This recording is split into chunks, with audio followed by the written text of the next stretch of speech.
बोल जयकारा बोल मेरे श्री गुरु महाराज की जय। बोल साचे दरबार की जय।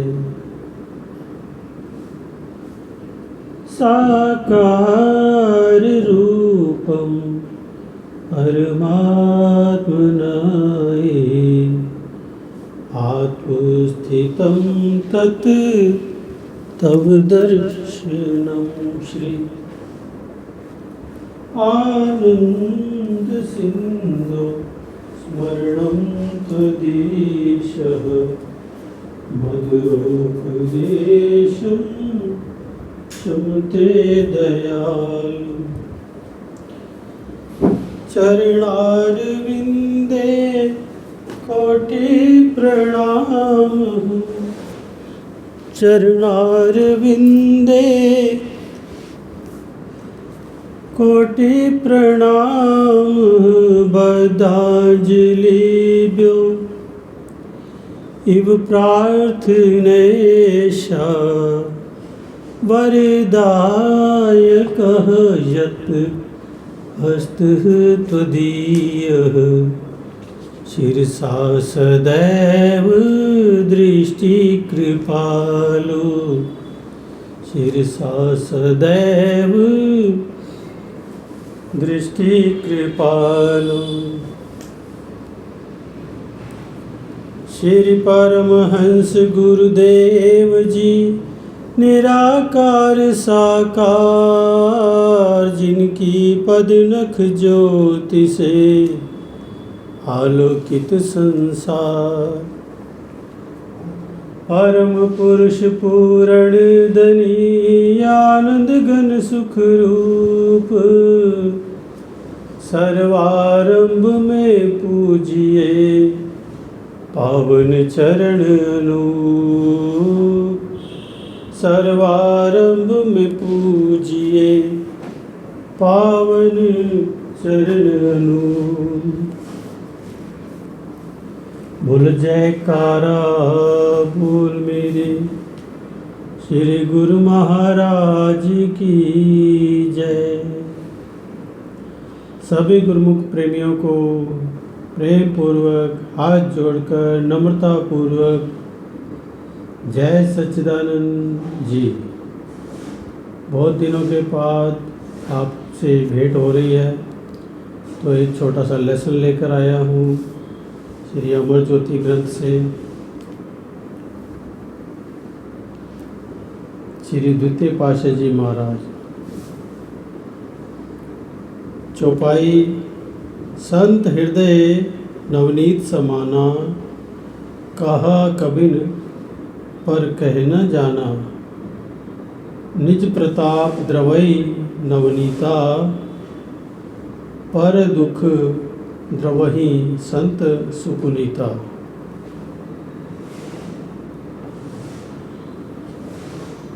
अर्थात संत महापुरुषों का हृदय माखन से भी कोमल होता है। माखन को स्वयं गर्मी मिलती है तो वह पिघलता है, परंतु संत महापुरुषों का हृदय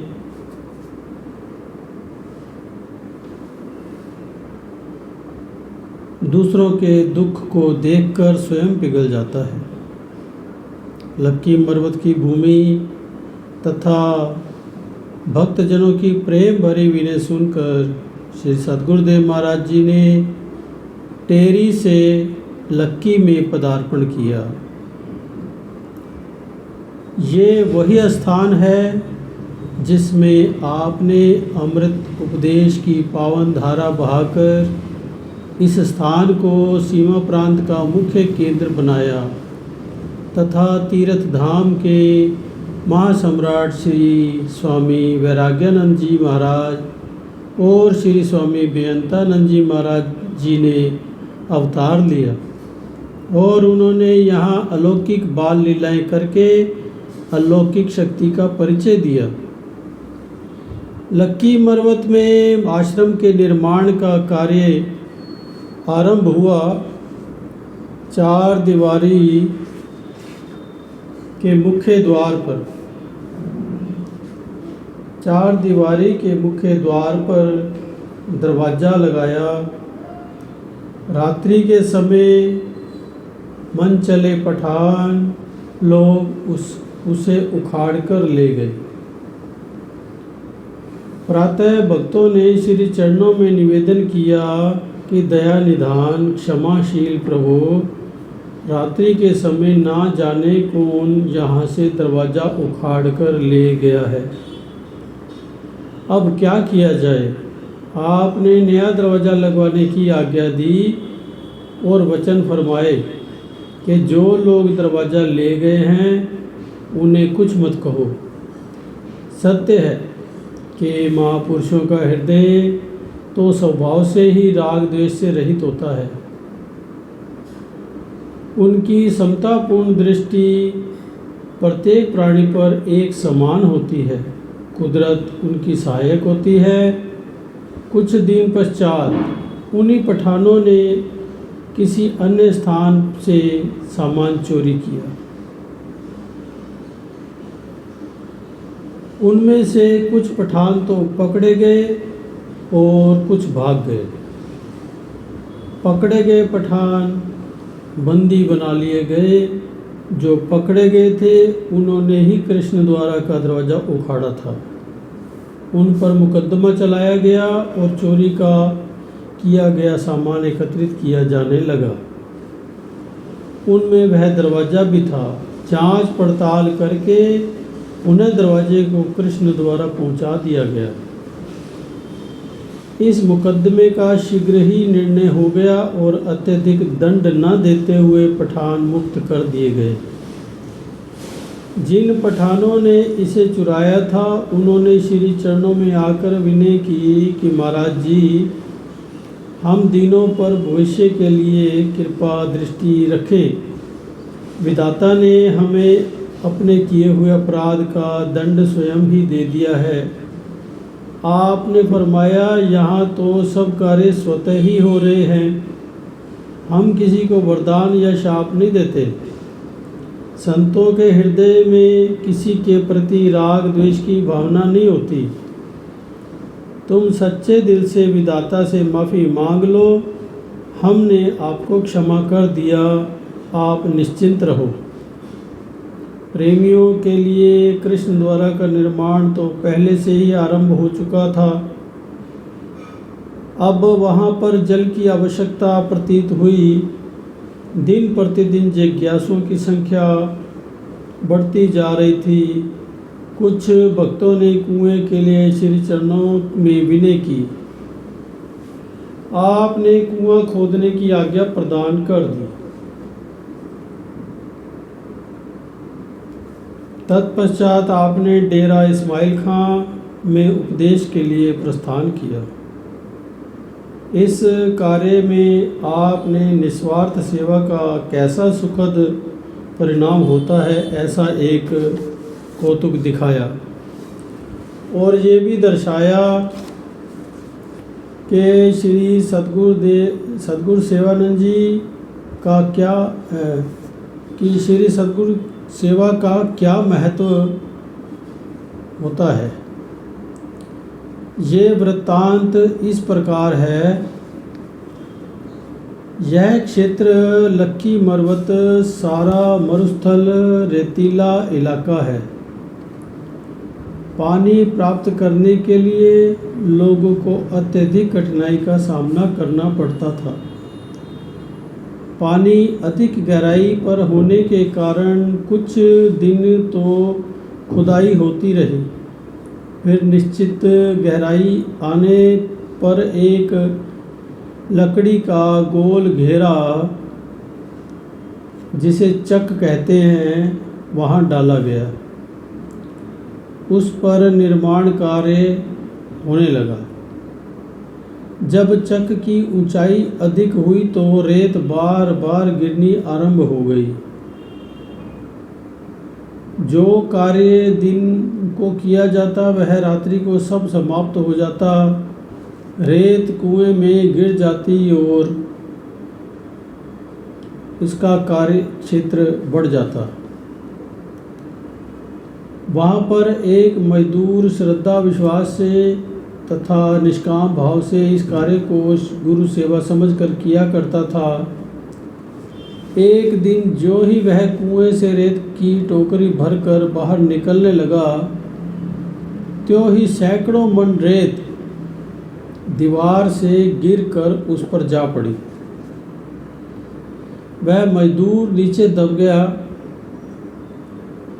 ये दुर्घटना देखकर सभी मजदूर रोने लगे कि उनका एक साथी नीचे दबकर मर गया है।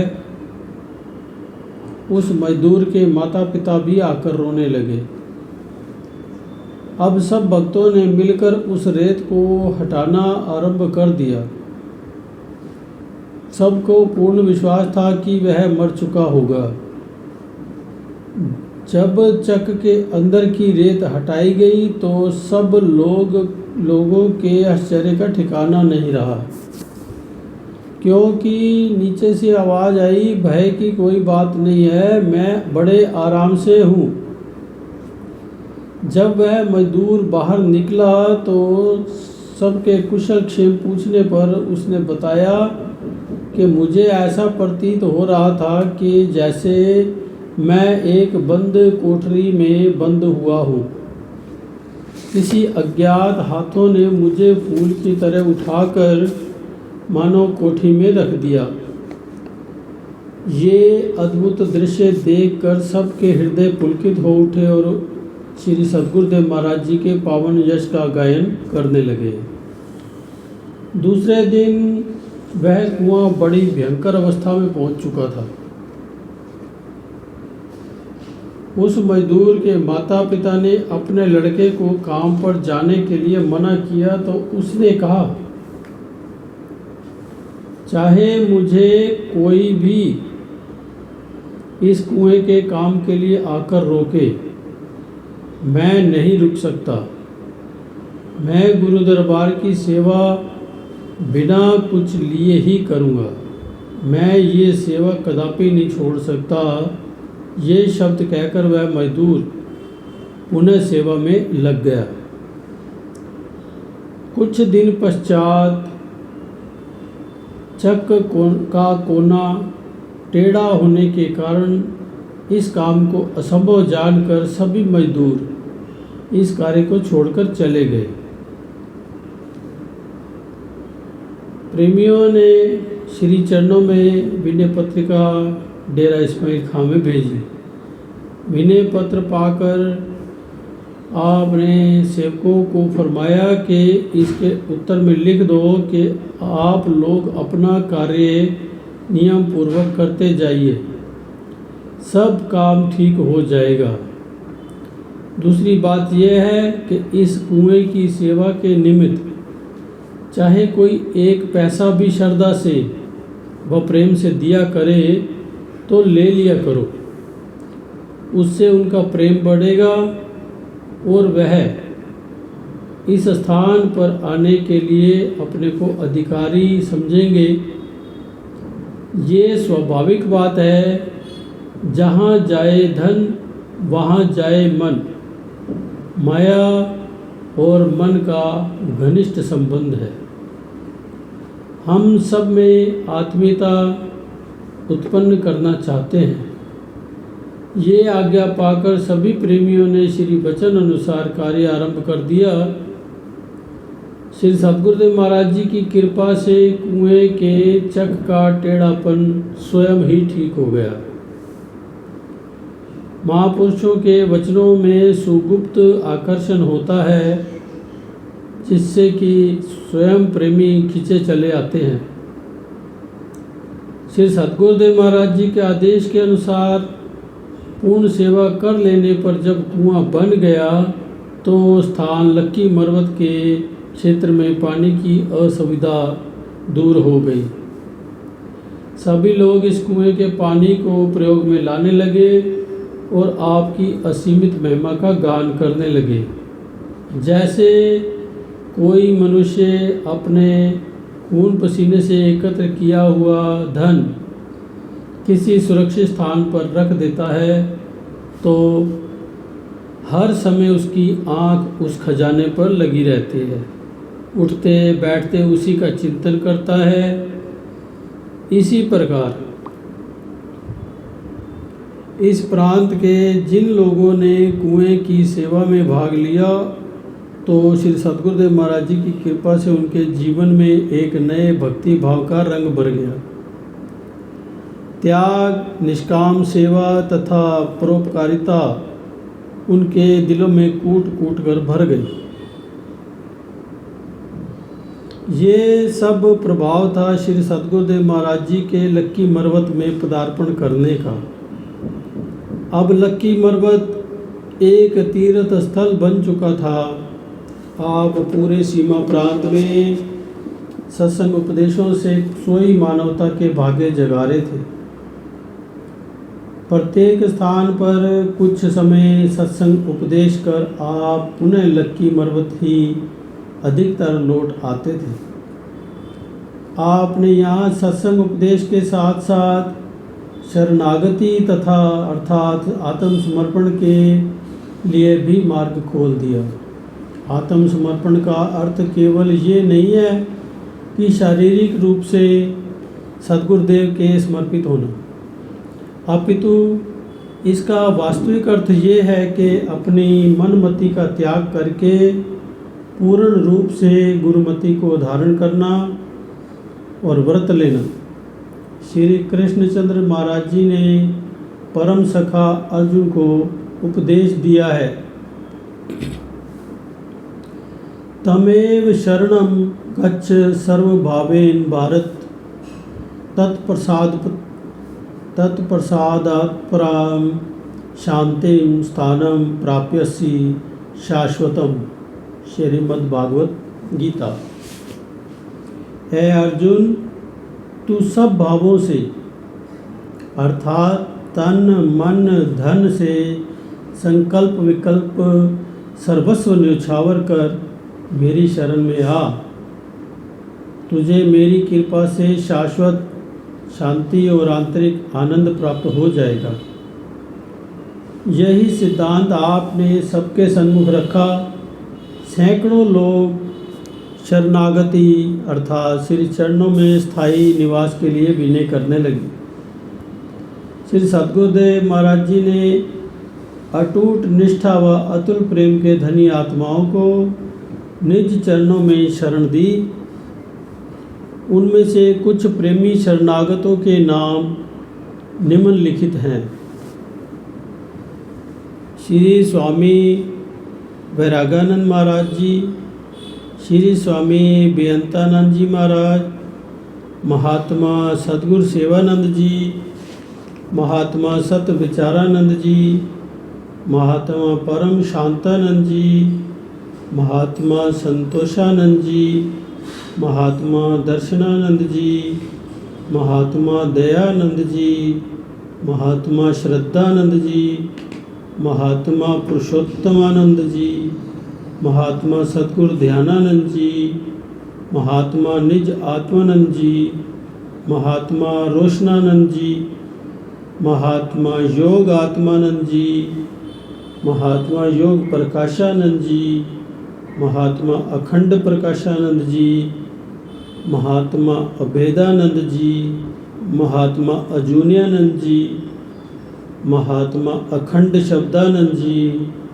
महात्मा चेतन ध्यानानंद जी, महात्मा अटल प्रकाशानंद जी, महात्मा ध्यान प्रेमानंद जी, महात्मा योग विचारानंद जी, महात्मा शांत आत्मानंद जी, महात्मा अगट प्रकाशानंद जी, महात्मा अभेद शांतानंद जी, महात्मा अनमोल धर्मानंद जी, महात्मा अमर श्रद्धानंद जी, महात्मा अखंडानंद जी, महात्मा भगवानानंद जी, महात्मा हर कृष्णानंद जी, महात्मा हर देवानंद जी, महात्मा परमात्मानंद जी, महात्मा विवेक अलखानंद जी, महात्मा अलेपानंद जी, महात्मा ध्यान ब्रह्मानंद जी,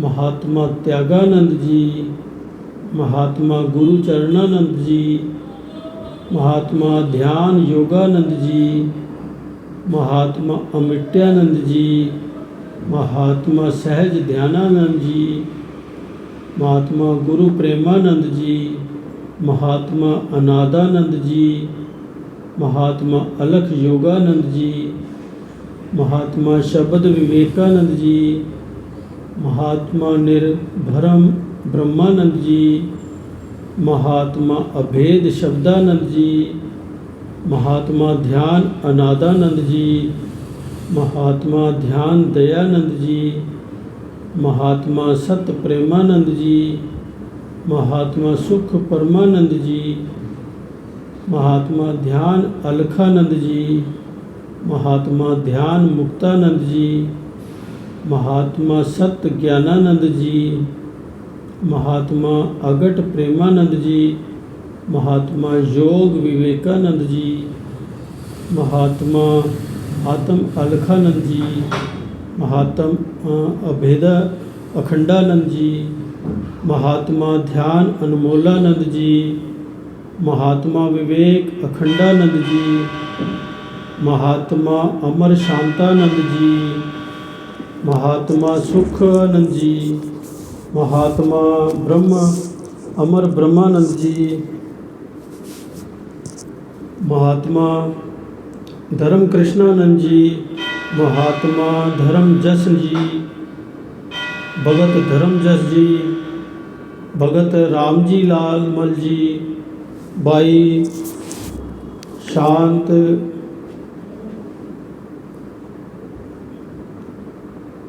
भाई श्यामानंद जी, भाई आत्म ध्यानानंद जी, भाई ध्यानानंद जी, भाई सुख ब्रह्मानंद जी, भाई विवेक परमानंद जी, भाई प्रकाश रामानंद जी, भाई आत्म देवानंद जी, भाई धर्मात्मानंद जी, भाई विवेकानंद जी, भाई प्रीतमानंद जी, भाई अलख प्रकाशानंद जी, भाई सहज प्रकाशानंद जी, भाई निर्दोषानंद जी।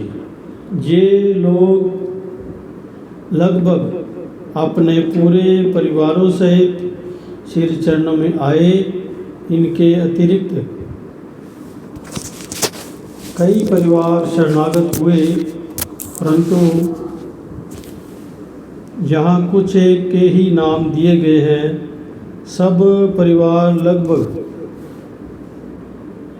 बाल बच्चों व संबंधियों सहित श्री दरबार में सेवा करने के लिए शरणागत हुए थे। ये सब धन धान्य संपन्न परिवार थे। अपनी संपत्ति व जायदाद सहित इन्होंने श्री चरणों में सर्वस्व समर्पित कर दिया। जिसे आत्मिक उन्नति का विचार हो, उसे इन नश्वर वस्तुओं से क्या प्रयोजन। श्री सद्गुरुदेव महाराज जी के श्री चरणों में कोई लाखों की संपत्ति भेंट करे या सैकड़ों की, अथवा कुछ भी ना करे, उन्हें तो इन वस्तुओं से कोई सरोकार नहीं था। यदि कोई करता भी तो वे इस धन को परमार्थ अर्थात लंगर व शरणागतों की आवश्यकता पूर्ति में लगा देते। वे तो आध्यात्मिक विद्या प्रदान करने आए थे। सर्वसाधारण तक उस दिव्य ज्योति को पहुँचाने आए थे।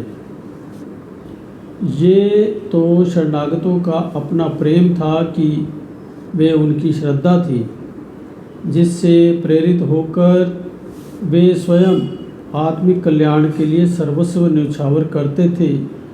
वे स्वयं कहते थे, शेर, फकीरी में मजा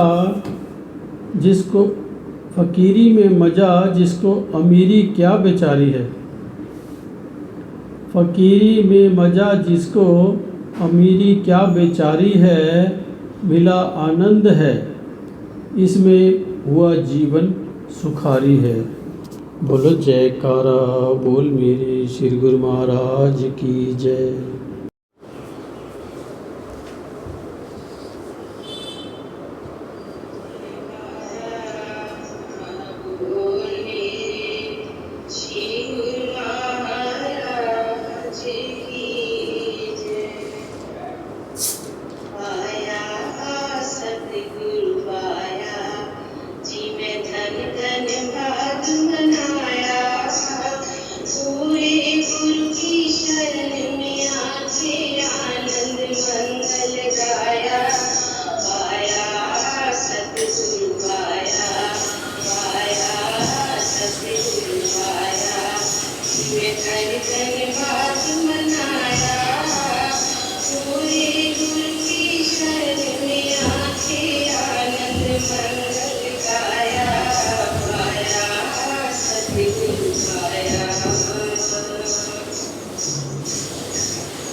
जयकारा